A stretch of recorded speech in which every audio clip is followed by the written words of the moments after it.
You are listening to the Ivy Podcast. Learn from the thought leaders in areas of strategy, innovation, negotiation, and all things leadership. We interview the Ivy League, Fortune 100, and top startups. Now, here's your host, John Karsibayev. On this episode of the Ivy Podcast, I host Diane Strohfus, who is the Chief Human Resources Officer at BetterWorks, a leading enterprise HR solution for continuous performance management in Silicon Valley.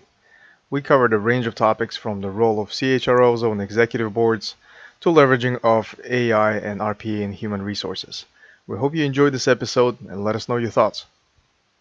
Diane, welcome to the Ivy Podcast. Thanks for having me. So as a Chief Human Resource Officer at BetterWorks, I'm curious what areas of responsibility fall under your role and how long have you been with the company? So great question. I've been with BetterWorks almost 2 years now. It'll be 2 years in a few months, and it's been a fun ride. Let me start a little bit by talking a little bit about BetterWorks. We are a SaaS-based company here in Silicon Valley, and we sell an application that helps companies with continuous performance management. I am the CHRO of the company, and we are a 6-year-old startup.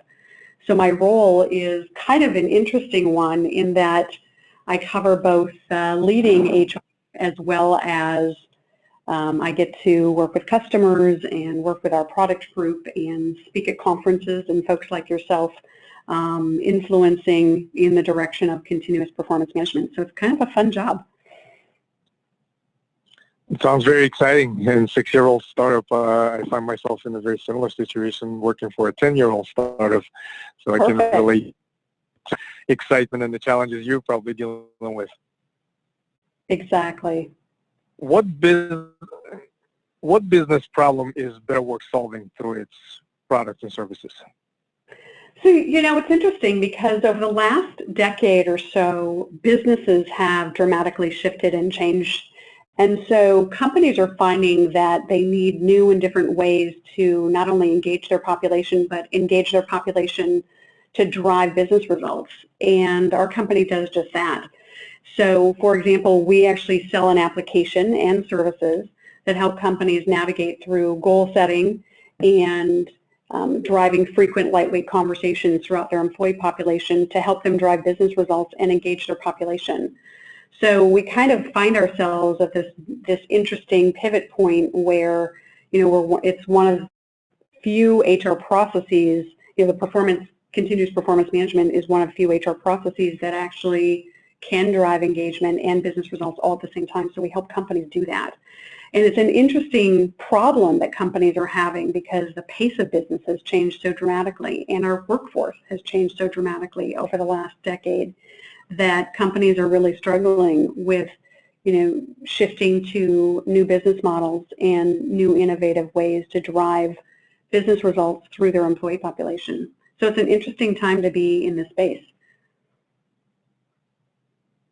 Very interesting indeed, and thank you for clarifying that. It sounds like you guys are solving a definite problem out there. Curious, advanced technologies such as artificial intelligence, RPA, machine learning are reinventing a lot of industries and functional areas within the organizations. What impact do you see these technologies will make on HR in the near future? That's a great question because with the onset of machine learning and AI specifically, it is changing the landscape of HR. One of the big things that is changing is the availability of data and the assistance in decision making through the use of machine learning and AI. So for example, what's happening even with our own application and with many applications in HR is they're using something called natural language processing, which is a form of machine learning. And basically it analyzes the written word that someone types into, let's say, a survey tool, or in our case, a continuous performance management or a goaling or a feedback application. And so it actually analyzes the written word and comes up with sentiment, positive, negative, neutral types of flags that HR folks can actually learn and grow from and actually can drive their employee population with. So natural language processing is a really big use, is becoming into popular use right now in the HR space. And it's changing the landscape of HR in that it allows us to not just be in the tactical space anymore, because through this additional support in analytics, we're able to note where there's fire, and where there's smoke, let's say, we can drill down to where there's fire. And it allows us in HR to become more strategic and navigate to where those pain points are much more quickly. And I can give you an example of that. So one would be if you're using natural language processing, let's say, is my example, and I am doing frequent lightweight conversations throughout the year, which is what our application does. The analysis that natural language processing does is it alerts me as an HR leader that there is an overuse of negative language, let's say, with an employee population or a specific employee or department, and I can drill down further to see if there's flight risks. People were at risk of losing, for example. Or I could also see that in the written word, there's some general trends with managers. Maybe they're using specifically harsh language with a specific gender or a specific ethnic population. And so we can actually drill down for training purposes or to understand where there's problematic situations. And so that pulls us in HR, it pulls us in a very different direction than we once were able to go. In very large organizations specifically, I can't possibly read all the performance reviews or feedback that goes on in our applications. And yet with the help of machine learning or AI or this type of technology, I can pinpoint some very specific places that I need to look because the data analytics are now there that are able to help me look where there's fire, basically. Those are really good examples, Diane, that you're providing as far as use of an NLP or other advanced technologies, especially in HR. So thank you for providing that. To shift gears a little bit, I'm on boards of few companies and been involved with various executive committees in the past when I worked for large corporations, and almost always there is a CHRO representation on them. And some of the top questions that CHROs face that come up evolve around the company culture. From your experience, how do you measure, or can you, a company's culture, and why do certain companies succeed in clearly defining their cultures while others struggle? That's a great question. First of all, culture is a really big word, and a lot of people use it. And, contrary to, I think, some people's belief, culture is not just providing food for your employees or allowing dogs to work in your work environment. It's really about, when I think of culture, I think about a company as a community. And a community has common beliefs and practices. And if they're lucky, they actually rally around specific common goals.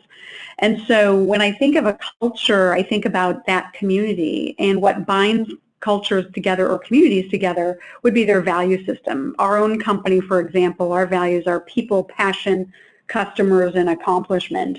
And so when I think about companies that do well with culture and do well at articulating their culture, it's really about, do they have a very realistic lens on what their value system is about and what makes them tick and what drives them and keeps, moves them in a common direction. And so the companies that I see most successful with their culture are those that have a really realistic lens of what their value system is, and B, can articulate that and hire to that and develop to that. And unfortunately, sometimes fire to that, if people are not aligned to it. That's great, and thank you for clarifying that. We hear a lot, we hire for culture fit, or we hire, for certain culture, similarities, but there's never that clear definition of what that really means. So what you're talking about definitely makes sense. There has been an emergence of various new executive roles, such as Chief People Officer, Chief Diversity Officer, or Chief Inclusion Officer, which I think these are great. But from your perspective, are these roles a part of HR functional area, and how are they different from CHROs, or are they falling under the CHRO umbrella? Just curious, how is that structured? So I'll answer that with the first thing I'll say is it depends on the size of company typically. So chief people officer and chief HR officer tend to be just words or, the new titles that people are using for the highest level HR role in a company. Now, when you get to smaller companies, that's typically the case. When you get to larger companies, you actually have far more functional areas under the heads of HR, whatever that title is. And that's where your Chief Diversity and Inclusion Officer. So those are Chief Diversity and Inclusion Officer is a specific role, typically reporting into HR. But at very large companies, they will have somebody who has an entire team of people focused on diversity and inclusion. And in also larger companies, you might have carved out a specific function within HR that is just focused on culture, which would be your value system and your value proposition for your employee population. And so depending on the size of companies, those titles come into play or not. In a small company like ours, my title here is the Chief HR Officer, and yet I'm responsible for all of those areas under me because we have a small company. But again, I've worked at Fortune 50 companies where those roles were also very unique and separate. Very interesting, and thank you for clarifying that. From HR standpoint, what misconceptions about HR do you face on a daily basis, and how do you address them? Wow, there's a lot of misconceptions about HR, and I think part of it is the old lens of HR versus the new lens of HR. The old lens of HR would be those misconceptions around, HR folks are just the fun police or they're the moral police. They're not risk takers. They don't know the business. So there's a whole laundry list of things that I'm sure you've heard around HR people. The reality is that that's sort of old thinking when you think about it, because today's HR folks often come from a wide variety of backgrounds. Much like many people in HR, myself even included, I didn't start my career in HR. I started my career in finance. I have an MBA, and so I look at business a little bit differently, or HR a little bit differently than somebody who may have come up through the ranks completely 100% in HR. And so we have a couple of different things happening in the HR space that's changing the landscape of HR. One is that there's a lot of people in HR now that didn't start their careers in HR, so they come from other functional areas of the business, which I think enhances their lens. And two, CEOs are actually looking at the function of and the leadership of HR very differently. I think there's a realization in the last decade or so among other business leaders, non-HR business leaders, that, the people are our largest and frankly most expensive asset in our company. And why would we not want to put more time and attention and budget, to be honest, to cultivating that and making sure that we get the most out of harnessing the power of our employee assets. And so there's a shift in thinking that's happening, which is great. So it's moving away from those old misconceptions. And then, of course, the leadership in HR looks very different. There's a lot of people with master's degrees in organizational psychology or master's in business degrees, et cetera. And so there's a lot of varied backgrounds now that are coming into HR. So HR is becoming more of a hot ticket item for people to work in, and the landscape is definitely changing. So it's kind of a fun place to be. That's what it sounds like. Fun police. I like that analogy. I can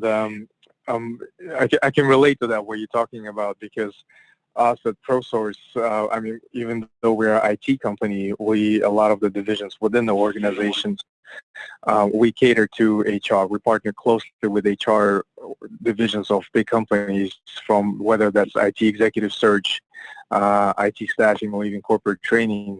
There's always that relationship, so I can definitely relate to some of the misconceptions that you're talking about. For sure. You've mentioned briefly MBA, importance of education. Good portion of our listeners, second-year MBAs, first year, mostly Ivy League. And if some of them were interested in building their careers with BetterWorks, Can you provide a glimpse into the company culture and what type of people tend to succeed at a company like BetterWorks?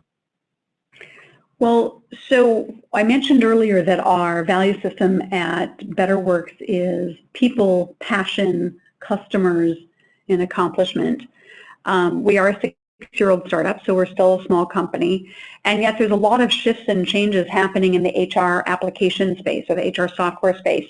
And so one of the things that I can say about our company that really characterizes our company is that there's a lot of passion inside of our company for what we get to do every day and what we get to help our customers with.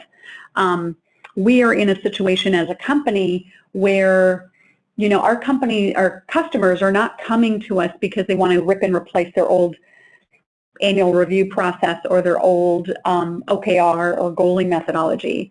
They actually want to form something entirely new and different, which is what they're coming to us about. And so they not only use our software application, but they use our professional services organization to help them craft something new and innovative that works just for their business. So it's really kind of an exciting time to not only be in the HR space, but at BetterWorks. So for a small company like ourselves, we always have openings in sales and engineering, customer success, and professional services. And the beauty of an MBA background, for example, is the fact that you have a really great business lens. And so even if you work in engineering, by the way, there's a lot of people in engineering. I work here in Silicon Valley, and a lot of people in engineering go back to get their master's degree in business just because they really do want a bigger, broader lens of what's happening outside of the engineering space. And so having that MBA actually really helps sometimes because you're able to understand the full landscape of the business. If you're in a customer-facing role specifically, I think it allows you to do better service to your customers, understand your own business model, and understand theirs as well. So it makes a big difference.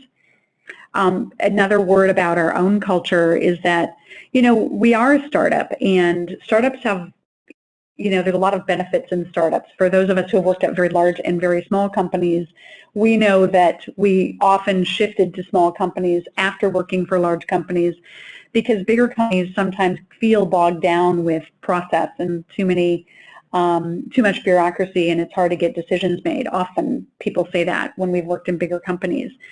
There's usually a faster pace and speed at which we operate in smaller companies like startups. And we have a lot of single points of failure, right, because we are a small company. And so there's a level of heightened enthusiasm and excitement about what we do every day. There's a level of collaboration, and there's a level of innovation that happens. What's interesting is when I contrast and compare my time here at the startup versus working at a very large corporation, I think in terms of, 1 year here is equivalent, to many years when you think about it, because the speed of change that we're experiencing at the startup is tenfold in contrast to a much larger company. And so people that want to work in a startup like BetterWorks would come to the table with ideas on innovation and bringing their opinions and their voice to the table, and being ready to collaborate and be part of a really cohesive team. Startups are also typically, oftentimes on the cutting edge of new and using new technology out there as well. And so our environment feels very, very different than the bigger companies that I've worked for. So again, we often have opportunities in engineering, sales, customer success, and professional services. So I'd be happy to chat with people about those future roles. That's great, and you've mentioned a couple of these opportunities with BetterWorks. So I'm curious, when hiring for BetterWorks, for those candidates that get to interview with you, do you tend to get creative with your interviews, or are they pretty standard? And if so, what do you look for in some of the responses from the candidates? What's interesting about that is I feel like the longer I've been interviewing, the less scientific I get with my interviews. I tend to personally take more of a conversational approach in my interviews. And what I mean by that is, my approach tends to be just getting to know the person and getting a feel for whether or not they're going to be a cultural fit. Somewhere in that dialogue, I will somehow form a question around a big project or experience that the person has had. And typically when they articulate the experience or project that they worked on or the experience they had at a prior environment, what I'm looking for is a clear beginning, middle, and end. I'm looking for their thought process. I'm looking for their contribution to that project. I'm looking for how they articulate that. And to be honest, a little bit about their personality that shows through in how they navigated all of that, how they interacted with colleagues, how they collaborated on things, how they got buy-in when they never, when they had challenges, things of that nature. And so I'm looking for some specific key things like their thought process, their innovative thinking, their problem-solving ability, things of that nature. That's great. And there you go. For some of our listeners, if you're interviewing at BetterWorks, you have some information about the interview process and what you're going to get asked. But indeed, thank you for sharing that. And I can relate to some of the, the structure of the interviews and taking more of the conversational approach. I think it's, definitely, much more effective than coming up with just a list of random questions. Totally, yes. Last but not least, I'm sure you read a lot. I'm curious, what are you currently reading, and what is one book that you always recommend to others? Wow. Well, given my current work environment, the book I always recommend is Measure What Matters. Our company was formed on an OKR methodology, and OKR stands for Objectives and Key Results. Our original founding team of people at BetterWorks basically created a product that helped companies create objectives and key results, which is a goal methodology. The board member, John Doerr, that wrote the book, Measure What Matters, has been living and working in Silicon Valley and investing in companies for many years. And so he's kind of the evangelist these days on the OKR space. And for many people who may have heard of who John Doerr is, he's an investor of VC here in Silicon Valley. And he would be the person, since most people are familiar with Google, he's the person that introduced the OKR methodology to Google when they were 30 employees. And they still to this day use that methodology. So Measure What Matters is a book that I recommend often to people. My own personal reading, it's kind of interesting in my role. It feels like my shift in reading has been more toward research materials. There's some great materials out there on workforce data and workforce trends. We have another person on our advisory committee here at BetterWorks by the name of Josh Burson, who's an industry analyst. So he puts out trend reports through Burson, his company. His older company that he originally founded was acquired by Deloitte. And so Burson by Deloitte also publishes workforce trends. And so there's a lot of trended research materials out there by a lot of different resources that I would encourage people to read, just because the workforce today is very different than it was 10, even 5 years ago. And so for me, what I find really interesting is reading the workforce trends and some fascinating detail around that. And to be honest, whatever you choose to read, whether it's research materials or specific books, I would encourage people, to read things that are obviously their own passion, but something that kind of excites them and moves them to action. And so obviously in my role in HR, and specifically because of the company I work for, the workforce trends really make a big difference. There's some interesting trends that would indicate that, every 5 years or in the next 5 years, half of the jobs or nearly half of the jobs that are created don't even exist today, which means it's an interesting trend, and B, it now is thought-provoking for me to try to solve for that problem. So that's why the research materials are kind of interesting for me to read, because, it starts me and my company down a path of problem solving, which is kind of cool. And I would encourage people, your listeners to actually start looking at different research materials. That's great. And for our listeners, as always, we'll make the titles of the books and materials that Diane is referencing in the episode notes. Diane, I know you're not feeling well yet you still showed up to work to talk to us on the podcast today. I do hope you feel better, and I really appreciate your time talking to us today. Thank you so much. Thank you so much for having me. Really appreciate it.